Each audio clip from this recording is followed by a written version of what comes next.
Good afternoon, folks. So thank you very much for having me here today. As Ella has said, I head up a Hill and Mountain research and demonstration farm in Scotland, and I've been asked to come here today just to give you an overview of what I think we are doing there that is of relevance to what the SUAS Project and other upland projects here in Ireland are trying to actually do.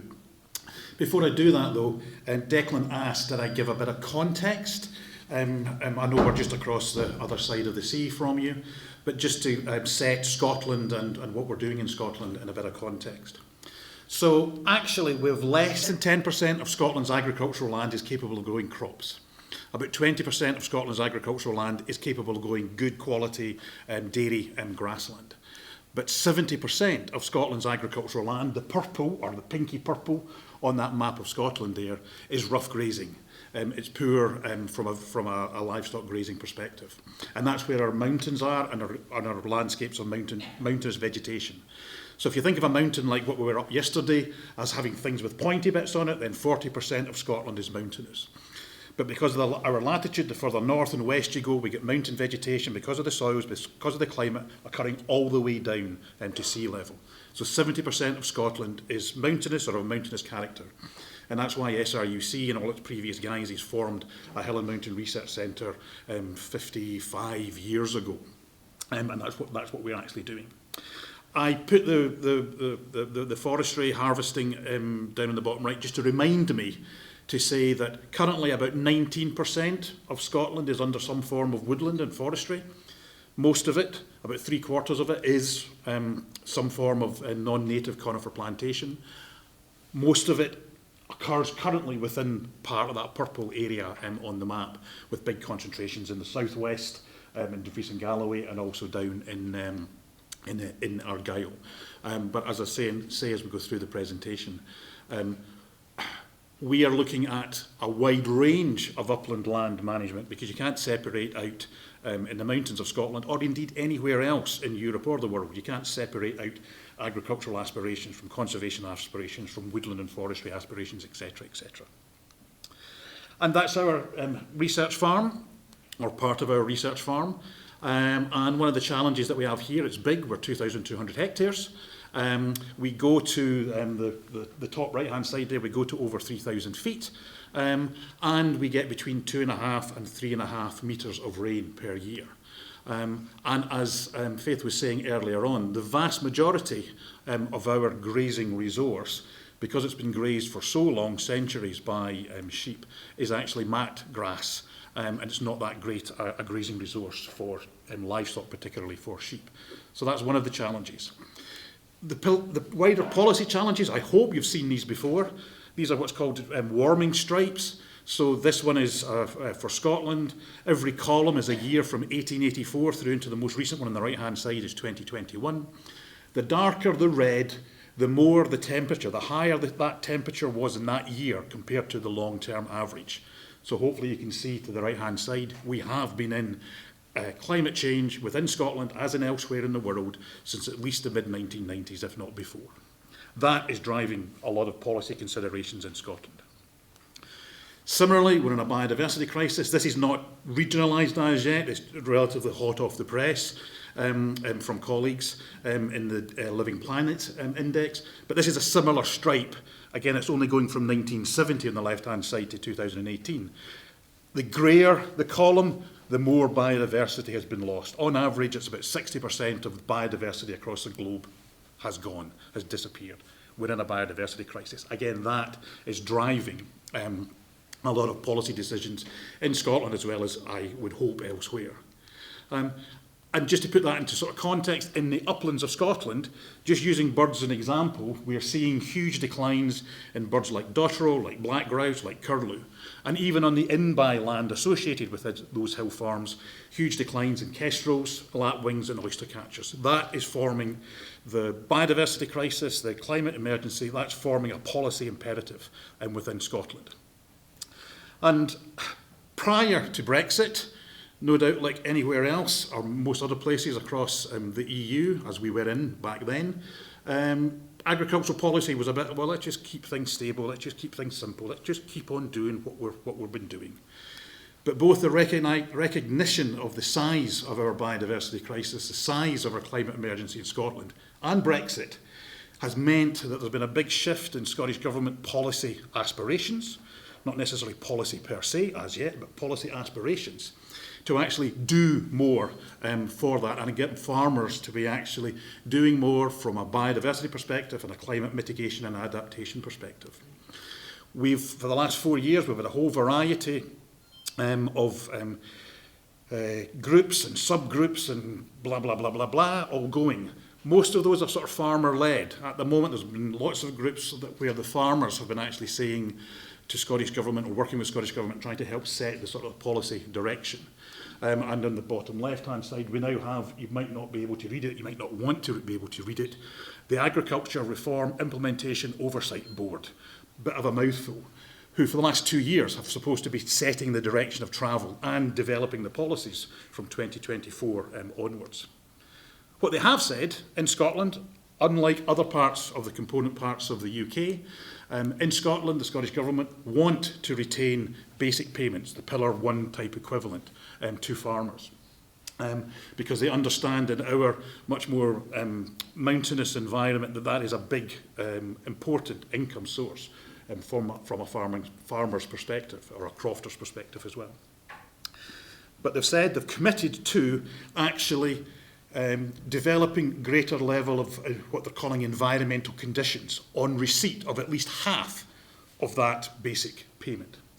Currently, and for the last 2 years, it's been quite glacial at times in Scotland in terms of the level of movement. Currently, we're still trying to work out, Scottish Government still trying to work out what will those conditions actually be, what will those conditions actually mean, how will they be actually implemented, etc., etc. But that's the direction of travel we're actually going in. And as I said, it was conditions for both biodiversity and towards climate mitigation, climate adaptation. Fortunately, we had the big climate change conference, COP26 in Glasgow last year, just about a year ago. That narrowed Scottish Government's aspirations. They wanted to be seen at COP26 to be putting in more conditions that were actually dealing specifically with the climate emergency. Myself and a number of others were highlighting, well, don't forget biodiversity. The answer I got was, well, if we're going to do something from a biodiversity perspective, we would need every single farm to have a very detailed biodiversity audit before we could actually know what would be best to actually advise them to actually do. That's a load of tosh, you know. We're talking about conditions, basic conditions on a basic payment. We're not talking about a very detailed agri-environment scheme. It's what could farmers do a little bit more on their farm that would make a difference for biodiversity. And I'll give you some examples from our own farm in terms of what we're doing, but just hopefully you can read some of those. These are not Scottish Government policies as yet. These are just some of the suggestions I'm throwing into Scottish Government. You don't need to have a detailed biodiversity audit to know where your rivers are, to know where your ditches are, to know where your hedges are, to know you've got a bit of scrub that looks valuable on the hill, to know that you would like to actually graze the hill differently. You don't need a detailed biodiversity audit for that. You just need to actually put a plan in place and undertake to actually do that. Or at least that's what I believe quite strongly, as you can probably tell. We also have, currently, we're developing a Scottish biodiversity strategy, the third one, so one for 2030, and we had one for 2010, and we had one for 2020. Strategies but no action, so we're now doing one for 2030. We're a bit at odds with it at the minute in terms of what I and others see the need to actually integrate farming and conservation, environmental management much more in the uplands. You probably can't see very well, but this diagram from Nature Scot, our Nature Conservation Agency, is not meant to be definitive. But if you could see it, there ain't a lot of sheep and there ain't a lot of cattle in this upland environment, the vision that they actually have for 2045. They want to see healthy peatlands, they want to see more woodland, and I agree, we need more woodlands in our upland environment. But we also want to make sure that farmers are actually delivering those trees, woodlands, peatland restoration, etc., etc. So we're a little bit at odds at the moment in terms of the direction of travel, in terms of supporting agriculture and supporting biodiversity. And Scotland is committed to reach net zero by what they call net zero carbon emissions by 2045. That's a huge challenge. Oops. And that bubble, you don't need to read what's in that bubble. We are doing a lot at the Research Centre to actually highlight what upland land managers can do to actually improve the cost effectiveness of their livestock production. And I could talk for Scotland about a whole host of things that we're doing, but I could talk for Scotland about that, and I don't have time to deal with that today. All I want to highlight, though, is simply changing agricultural practices will not get us, or dare I say, any other upland livestock farmer anywhere in Europe as far down the road as they need to be to ensure that the Scottish society, whatever society you're talking about, reaches net zero.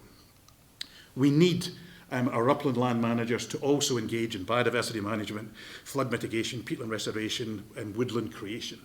Those are the big ticket items that will actually help sequester either carbon, or in the case of the wetlands, what they call blue carbon. Those are the ones that will actually help us make a big difference. And I realised when I've used this slide for ages, but I realised when I was sitting there is just at lunchtime preparing or getting my head around it. It's not either or, and I've made the mistake by making that big bubble on the right too big. It's not either or. We need farming practices to be more cost effective, and we need more of this stuff on the right hand side. And in order to actually have more of the stuff on the right hand side, we need managers to actually manage our uplands like that. And we need to support our upland land managers to help them improve their livestock practices and help them improve, their environmental management. Because at the moment in Scotland, at least, you can do a lot of the environmental management, but it's not an income generator. You get capital costs to do it, but it's not an income generator. We need to ensure our upland livestock farming systems are viable into the future, integrating livestock production and environmental management. So we have an upland research and demonstration farm. The black line is the Loch Lomond and the Trossachs National Park in the Southern Highlands, just above Glasgow. And we are the green, put a bit up. Somebody told me when I first took over 10 years ago, we are the chicken looking to your right in the national park. One scene never forgotten. We're 2,200 hectares, we go to over 1,000 feet, as I said, and most of our grazing resource is mat grass type moorland, not all of it. The yellow in the bottom left hand here, we've only got about 50 to 70 hectares of reasonable quality in-by grassland. So some of the discussion we had yesterday, we don't have the facility to have all our livestock lower down for most of the year. For most of the year, our livestock are out on the hill, and we have to work out how best to actually manage those livestock on that rather poor grazing resource. But we were established 50 odd years ago. We've been looking at how do you manage the agricultural challenges in that sort of environment for 50 odd years. For the last 25 years, we've also been looking at what can you do to do more for biodiversity in those type of upland habitats. And we started off quite small. We started off in the in-by ground in the lower part of the mountain. So we had a few areas of wetland and existing wetlands on the site that were actually had been grazed, not that intensively, but basically we protected that particular wetland there. It's been protected for the last 25 years. It's great, it's lovely. It's a lovely area of wetland, probably about half a hectare. It's not a big loss to the farm at all. And even though we get that huge amount of rain falling per year, up until 7 years ago, we didn't have any standing water on the farm. So in 2 sites in the lower part of the farm, we've created these small wetland areas, shallow, what's called wader scrapes, to try and benefit sort of wading birds. And it's been very successful in terms of not so much the wading birds, but the wider range of invertebrates and waterfowl that are actually using relatively small areas of the farm that wasn't an issue for us to actually change our grazing practices there. We do graze them, we have to graze them for 3 to 4 months each year. But it's not an issue for us to put something small into the farm and actually have a big benefit from a biodiversity perspective. With that amount of water falling, we have lots of burns running through, running all over the farm, but certainly running through the lower part of the farm. Again, 25 years ago, for half of them, we actually fenced off the water margins. All we did was put up a fence either side for about a metre to a metre and a half, 2 metres either side of the burn. That's one of them in the middle of the summer. We didn't plant that vegetation, we just allowed that vegetation to actually grow up and be floristically rich. Full of insects and full of foraging bats, if this works. Here we go. Full of water voles. We're the only site in the Loch Lomond and Trossachs National Park that actually have the black upland water vole. But again, fencing that off, yes, we had to put in alternative watering sources because we had to put in alternative watering sources from a welfare perspective. Our sheep weren't bothered about not getting access to the water because they didn't need access to the water. But again, and we've now fenced off all the water courses on the lower part of the farm, again without having any input into the impact on our actual grazing resource itself. And someone mentioned earlier on, I can't remember, apologies, I can't remember who, small areas of scrub in the farm, we fenced that off, gorse, European gorse, 25 years ago, let it actually go to its sort of climax vegetation. Small areas of aspen on the farm, fenced it off, let the small number of trees that were in there just actually regenerate through sort of suckering. Small parts of the farm making a big difference for a wide range of invertebrates, a wide range of the birds on the farm without any impact on ourselves. Clearly, though, we're here talking about upland, mountainous type grazing systems. And most of our grazing resource is mountainous and quite challenging as such.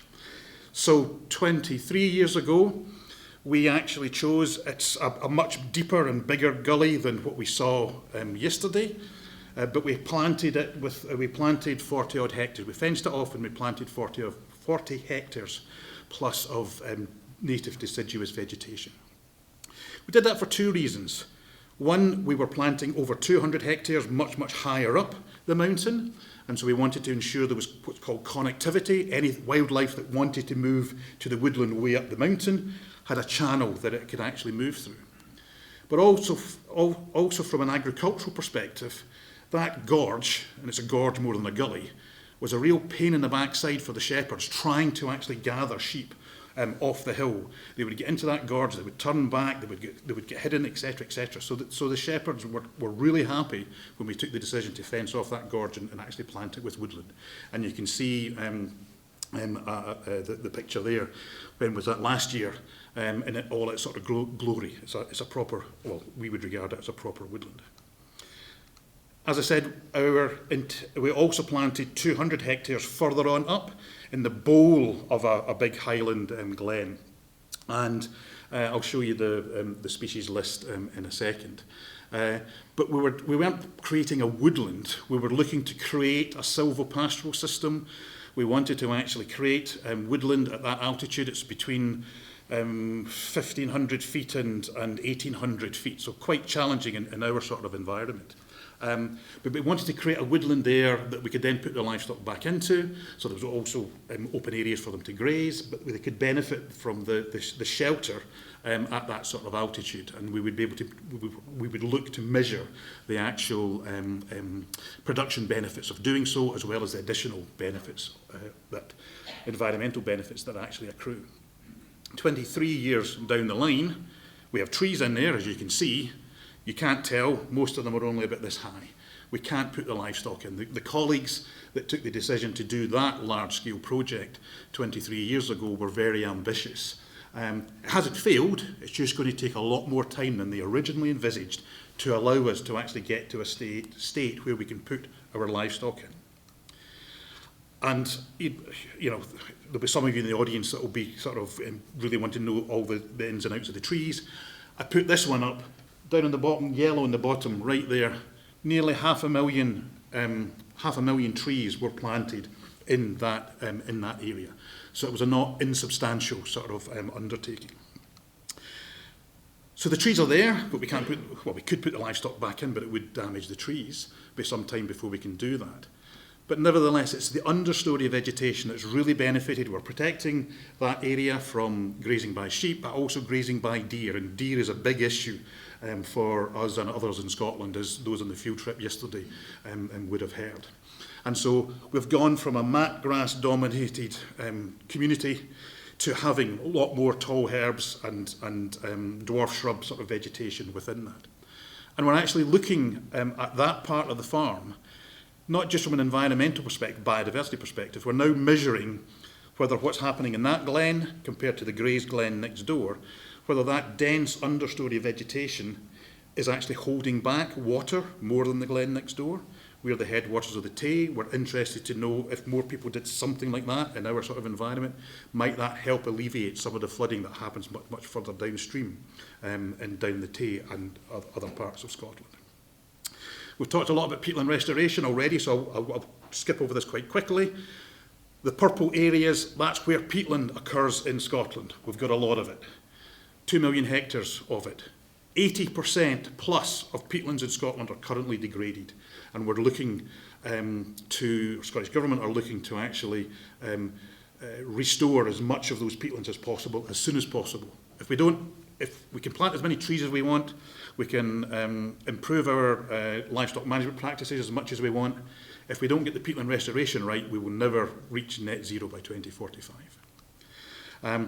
We have done, the circle on the left-hand side is pointing to 60 hectares, high altitude, 500 metres, 1,500 feet to about 2,000 feet up a mountain ridge. That's where we did our peatland restoration, or our contractors did our peatland restoration.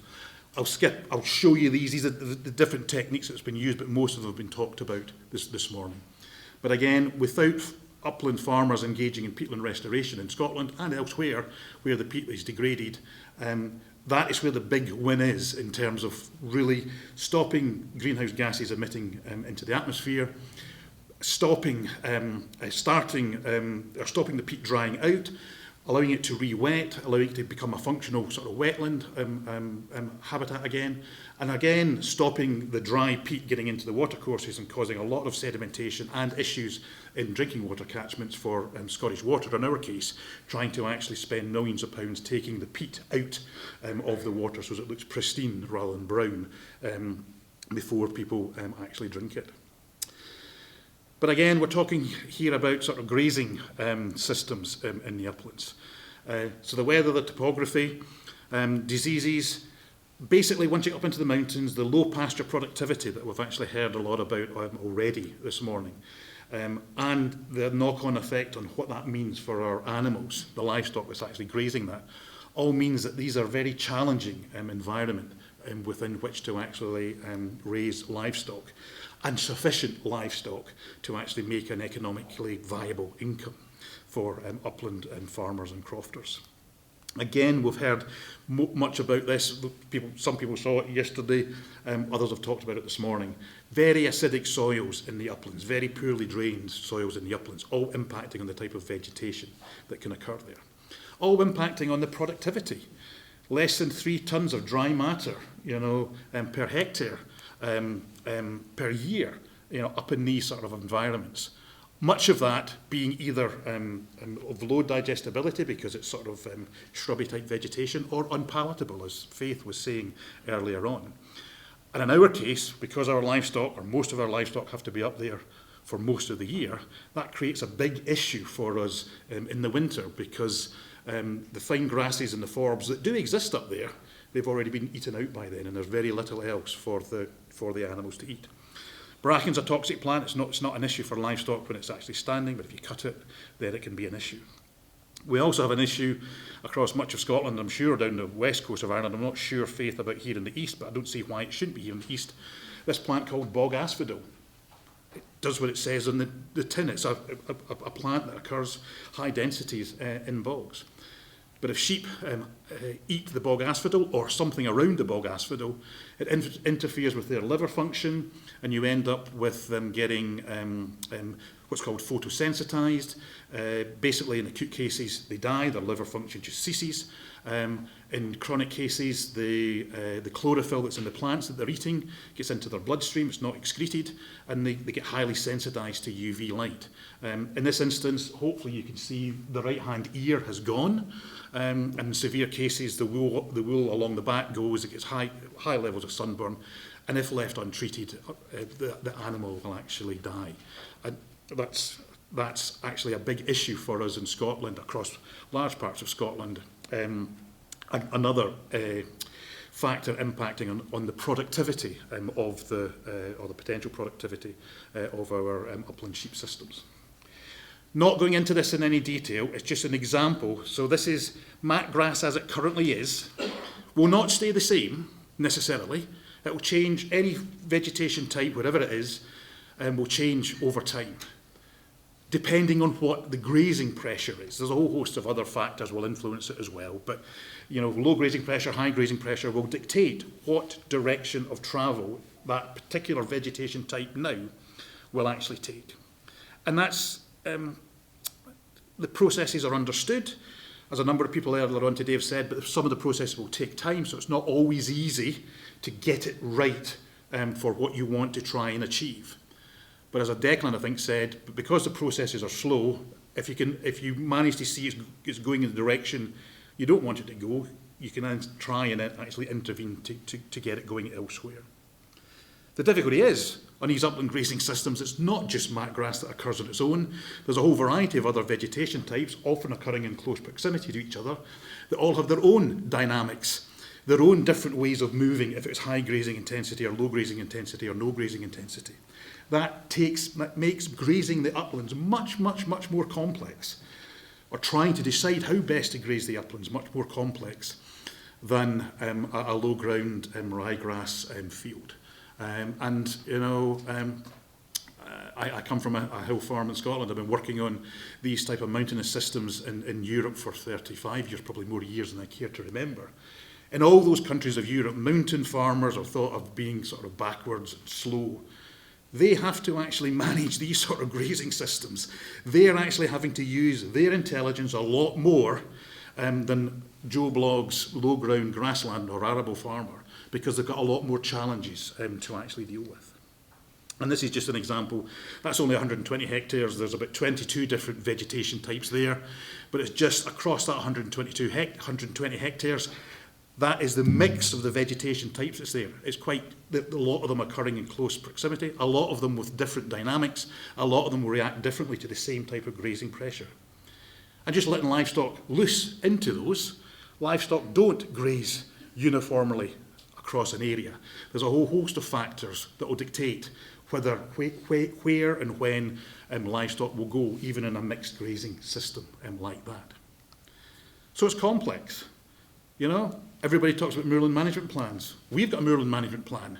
We know who, in terms of what type of livestock, when, in the year and for how long, and where, in a broad sense, we want to put our livestock to try and actually improve the grazing practices for the outcomes that we're actually desiring.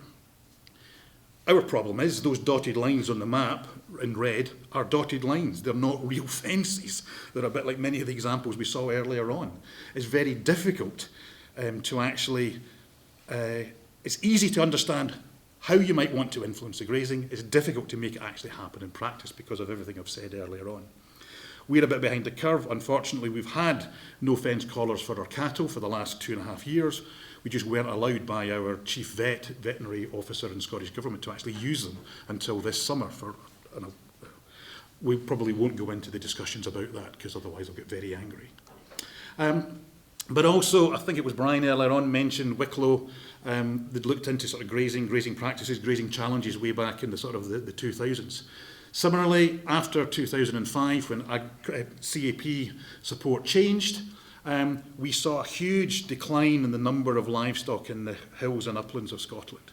And colleagues at the time, I think I was involved in part of it, the report on the left, we were highlighting why that might be an issue for in the environment for biodiversity. But we also recognised that getting the grazing management right can be challenging because of the different grazing requirements of many of these sort of vegetation, many of these habitats that we would want to actually maintain and preserve going forward. And no doubt, like the Wicklow report from 2006-2007, and these are just examples, and you might not even be able to read them, we've highlighted the different tools you could use, different grazing by different types of livestock or at different times. We've looked at the different types of vegetation that can occur in the uplands and indicated, well, this is the type of management you might want to consider if you want to actually maintain that particular vegetation type into the future. But the difficulty, as I've been hinting at, is there are always going to be conflicts between one habitat and another in the same area. And that means you will never be able to manage for everything on a common or on a hill farm like ours. Someone needs to say, my priority here on this particular site is this type of habitat or these 1, 2 or 3 type of habitats, and accept that there will be a need for a trade-off with regard to some of the other habitats. That trade-off may be they just stay in the condition they currently are, or that trade-off may be that they actually deteriorate. But there is no easy win-win in upland grazing management at all. And that's a highly important point that I'm sure SUAS has actually been making. Many others looking at mountainous grazing systems are making as well. That there is no one-size-fits-all easy approach to grazing in the uplands. I've been talking about livestock grazing as if livestock's the tool. That's just something to actually achieve an outcome. But as I said earlier on, we want to make sure that the livestock are actually economically viable. We want to ensure that they are healthy, their welfare is good, and that they are actually performing well. So there is an income coming from the livestock systems. And so that means having to actually understand how the livestock are actually performing when they're out on those more extensively grazed mountain sites. We have been doing a lot with digital technology, digital sensors on the farm. Again, I could spend all day talking about what we're doing with regard to that. I'm not going to do that. I just want to use a few examples. The 2 maps on the left-hand side, same part of the farm. It's either over a week or a 10-day period. The black dots, or the black patterning within each of those maps, is 2 separate sheep wearing a tracking collar and how each have behaved differently over that sort of same time period. We worked with a private company. We showed that you could develop a tracking system that did work, would show you where the animal actually was, and in fact the animal on the right-hand side, even though we didn't know it at the time, was grazing differently than the rest of them with collars, spending a lot more time in the sort of the crappier parts of the vegetation in that part of the farm because it was ill. And the tracking, knowing where it was going or where it wasn't going, allowed us to know it was ill. The difficulty was the cost of the collar was almost twice the cost of the individual animal itself. The price points don't stack up necessarily when it comes to sheep. We are involved in a wide range of European projects. Thankfully, we're still involved in European projects, even though we've Brexited. Some of which are involving colleagues in Chogas as well, looking at digital technology and how that can be used to actually help understand how livestock are performing in these upland mountainous type environments. We're even working with New Mexico State University in southwest United States. They're looking at cattle systems. But again, the genetic technology is actually the same. I've only time to give you one example. The hay in the middle there, or the energy lick in the bottom right, those are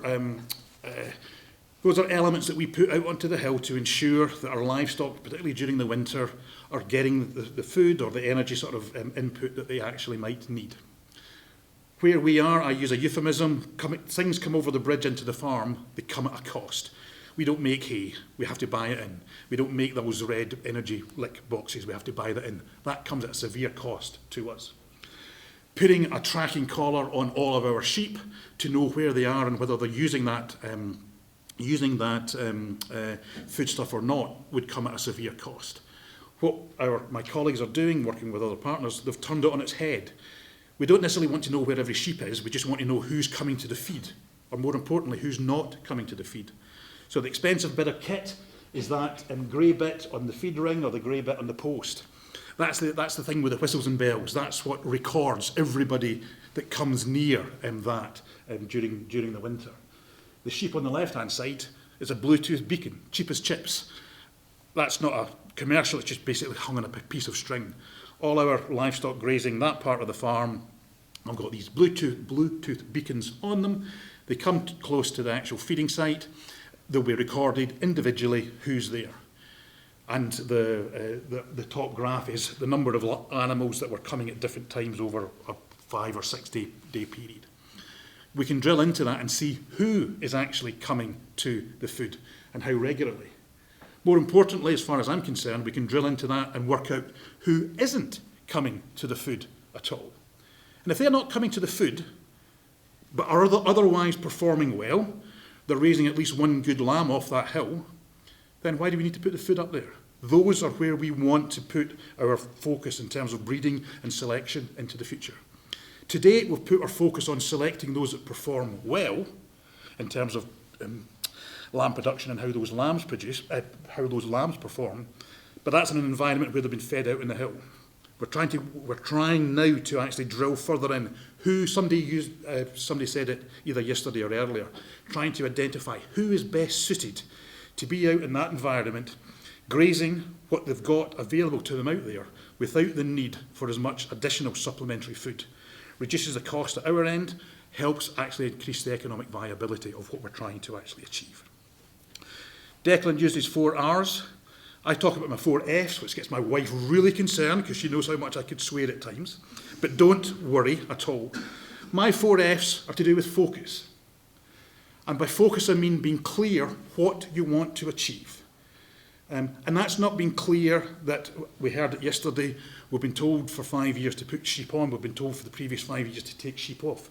That's an activity. That's not what you want to achieve. What is it you want to achieve? What do you want the commonage that we looked at yesterday to look like in 10, 15, 20 years' time? What do we want our farm, the higher part of our farm, to look like in 10, 15 or 20 years' time? Being clear on what you want, what the outcome is that you're actually looking for, is essential in deciding anything about grazing practices in the uplands. Funding second, and funding does come second, it doesn't come first. There's no point in having funding if you've no idea what the outcome you want to achieve actually is, because then you don't know what it is you're trying to achieve, you don't know what you want to fund, you don't know how you want to fund, what type of activities you want to fund. Funding is important, but it's secondary to actually deciding really what it is a particular site wants to actually achieve. Flexibility needs to be flexible. Even at the level of an individual site, there will be no one-size-fits-all in terms of the grazing management strategy you actually employ on one side of the hill versus the other side of the hill, if you can actually delineate that. Certainly, once you go from one farm to another or from one commonage to another, one size will not fit all. It's what's needed in terms of the outcome that's desired for that particular site. And finally, facilitation. We've heard it used a lot recently. When Julia and I were at a conference in southern England earlier this year, facilitation was seen as we can't have facilitation because facilitation is far too expensive. Agricultural departments throw up their hands in horror. That means we need much more advisors than we've currently got, etc., etc., etc. Having a good advisory team is only one part of facilitation. It's an important part of facilitation, but what are they advising on?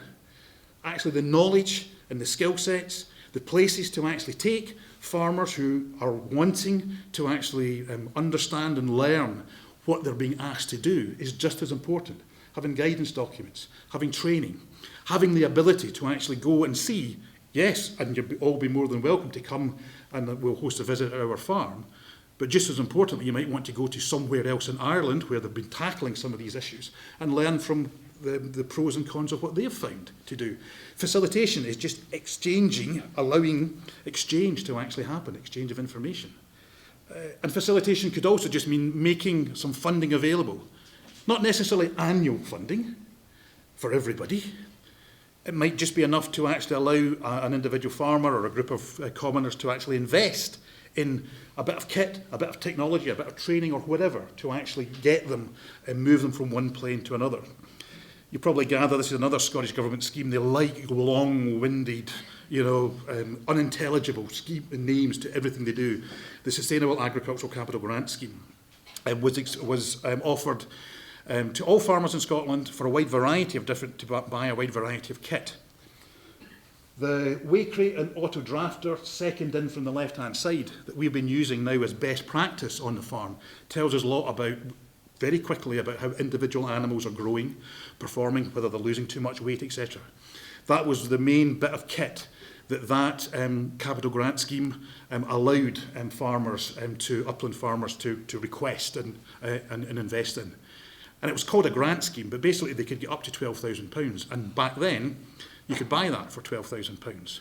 Since the Ukraine war, since steel prices have gone through the roof, you wouldn't be able to get it. But nevertheless, you get £12,000 and have to invest £4,000 yourself. It's still a worthwhile opportunity to take. Where Scottish Government failed, and where I would say is an important part of facilitation, they didn't provide any training in order for those individual farmers to make best use of having that kit. And it wasn't just that kit. There was, God knows, a gazillion other types of fancy, shiny pieces of equipment that were bought by arable farmers, dairy farmers, etc., etc. Most of which, to get the best effect out of them, you would need to understand how best to use it for your own type of situations.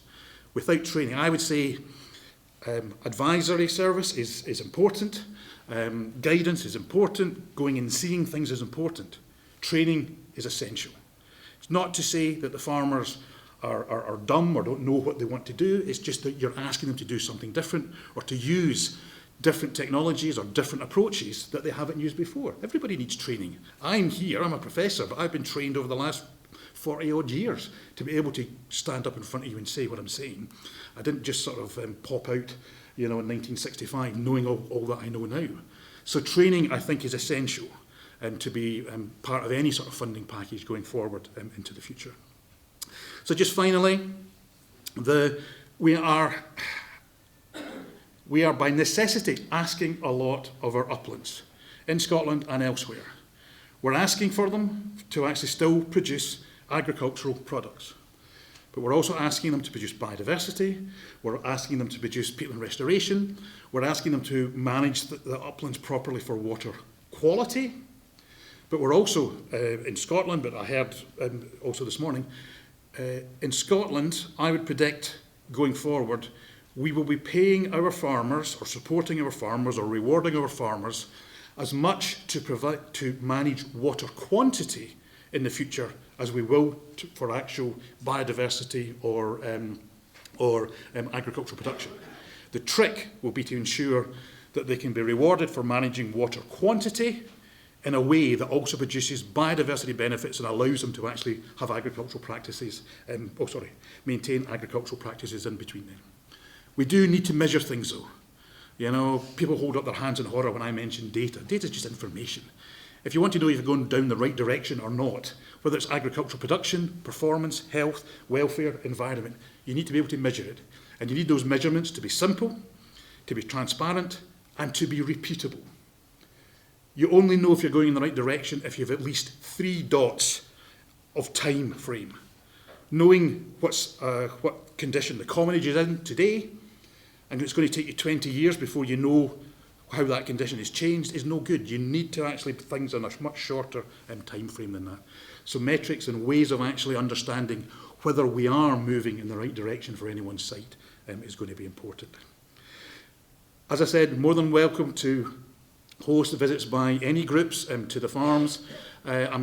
I imagine the presentations will be shared or made available for you to look at after there's a whole host of short videos, podcasts, etc., explaining a bit more detail than I have had time to deal with today about what we're doing on the farms, and more importantly why, and why we think it's relevant to hill farmers and crofters, not just in Scotland, not just in the UK and Ireland, not just in Europe. Most of the challenges, both agriculturally and environmentally, that we are struggling with, that you're struggling with, are similar across all of what's called rangelands in the world. And they cover about 1/3 of the world's land surface area. So you might think you're struggling with a particular issue here. There's probably somebody in the Tibetan Plateau struggling with much the same type of issue. We just need to exchange information and get more and more people coming together. I'm contractually obliged to actually thank all the funders of the research, of my research, and increasingly those of my team. Thank you very much for listening.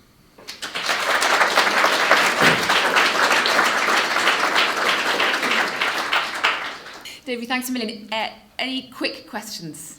Tom Warren, Present Chair of the Wicklow County Executive IFA Farmer. One, can you put precisely your finger on why there is such a severe loss of biodiversity, as you have a very well managed upland area? Well, we don't have we are putting a lot of effort on our farms into showing how you can actually manage it well. But that is not the same all over the mountains of Scotland. So the mountains of Scotland are not well managed necessarily from a biodiversity perspective. Secondly, at a recent conference, we were quoted some figures, and you spoke of net zero by 45. And we were told about the Cairngorms, which is your own hinterland, and 800 square miles. It sequestered approximately 140,000 tonnes of CO2. It emitted 1,030,000 tonnes. Because there's so much degraded peatland in the Cairngorms as elsewhere. But they directly attributed some of it, or up to 50% of it, to the people who visited the uplands, the tourists, the people who walk the mountains, who visit there. All right, I haven't heard that. Well, that's what those figures were disseminated to us. Yeah. That's what we were told by the people out of the Cairngorms. Yeah. Can you see, like, if that's the case, how do you reach net zero? Do you ban the people from entering the mountains, entering the hills? I can't remember the 900 or 800 or 1,000 of what you've done there. If we actually, you've seen some pictures from earlier on in terms of the depth that peat can actually get to. If we can cap that peat and actually get it functioning properly, then and don't quote me if there'll be somebody from the press will look to quote me, the peatland in Scotland currently, with still a lot of it being degraded, is holding currently about 45 years worth of the whole of Scotland's annual emissions. Just to give you some idea of the scale, if we get more of it fixed, we'll actually, the depth of it, the ability of it to actually sequester, store a lot more carbon, then it wouldn't matter how many millions of people were actually coming into the Cairngorms or Loch Lomond and Trossachs National Park. Yes, they're admitting it's net. We're looking for net zero, which accepts that farming or any sort of industry there will be emissions happening, but there'll also be sequestration happening. Not necessarily on the same farm, but the sequestration is what's important. If we can get our peatland restoration and our woodland creation right, we will knock those level of emissions out of the park. Okay, thank you, Tom. Anyone else want a very quick question or comment? And then we'll move on. Thank you. Donald O'Keefe, Waters Programme. You mentioned delivering quantity of water. Yeah. Could we also pay for quality of water? Yeah, but I mean, we had a discussion yesterday, concern here in Wicklow, and I don't know how widespread it is in Ireland, about water quality coming off the mountains. Currently, at least in Scotland, the detailed work that SEPA, our Environmental Protection Agency, is doing, water quality in the uplands is not an issue. It's not as clear cut as that. There are parts of the uplands where there is water quality issues. But in general, across the uplands, as we speak at the moment, water quality is not the issue. The water quality issue is down in the low ground areas and around the dairy farms, the arable farms, where the high nitrates are, where the high pollution actually is. I'm not saying it might not be an issue in the future. I'm just saying that actually water quantity, we've got 240-ish communities in Scotland currently at risk of flooding. We're seeing a huge amount of more extreme weather events in Scotland as you are elsewhere in the UK and Ireland. So water quantity, I'm not dismissing water quality, I'm just emphasising that water quantity, which no one seems to think about upland land management being important for, it's important now and will be extremely important in the future. And that's not for flood events only in the winter. We ourselves, 2010 or 11, we experienced a flash flood in the middle of June that actually destroyed 7 bridges, flooded the whole of our offices. We were doing some reseeding of the grassland, took not only the seeds away, but took all the top level of soil away from 2 of our in-by fields, which are the engine blocks of our farm. That happened 12 years ago. And those fields are still very, very poor. So water quantity, I strongly believe, will be a major ask for managers of uplands in the future. Okay, thank you so much. Yeah, thanks cheers. a million. Davy McCracken, everyone, thank you very much.